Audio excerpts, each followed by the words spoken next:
Senior మహిళా నాయకురాలను అవమానించిన ముఖ్యమంత్రి వైఖరి. సీనియర్ మహిళా నాయకురాలను అవమానించిన ముఖ్యమంత్రి వైఖరి. సీనియర్ మహిళా నాయకురాలను అవమానించిన ముఖ్యమంత్రి వైఖరి. नहीं चलेगा नहीं चलेगा नहीं चलेगा. సీనియర్ మహిళా సంఘ సభ్యులను అవమానించిన ముఖ్యమంత్రి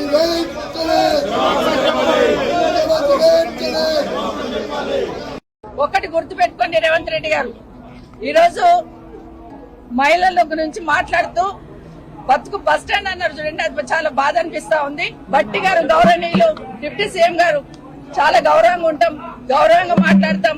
వచ్చి మాట్లాడుతూ ఉంటే మాకు ఉపసంహయంగా ఏదన్నా సంధాయిస్తారేమో అనుకున్నాం.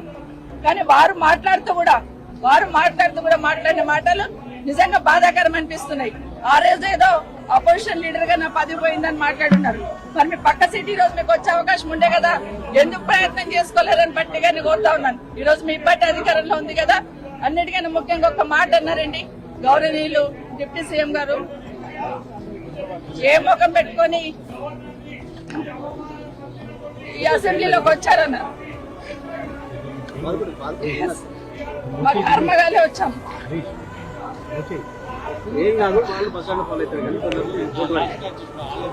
ఇది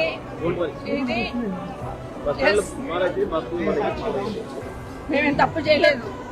దేశంలో చాలా మంది పార్టీలు మారుతూ ఉంటారు. ఈ రోజు మీ పక్కన కూర్చోబెట్టుకున్నారు. ఎన్నికలు అయిన తర్వాత మీ ప్రభుత్వం అధికారంలోకి వచ్చిన తర్వాత కేసీఆర్ గారి ఇంటి మీద ఉన్న వాళ్ళని కాకి నా ఇంటి మీద వాళ్ళతో కాల్ చేస్తామని మాట్లాడింది ఇదే గౌరవ ముఖ్యమంత్రి గారు.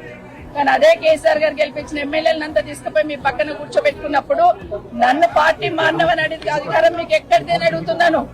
ఆ రోజు నేను పార్టీ మారినప్పుడు విత్ ఇన్ ద పార్టీలో ఏం జరిగింది, ఏ విధంగా మమ్మల్ని మెడబట్టి బయటికి గెంటేశారనేది మీకు తెలీదా అని అడుగుతున్నాను.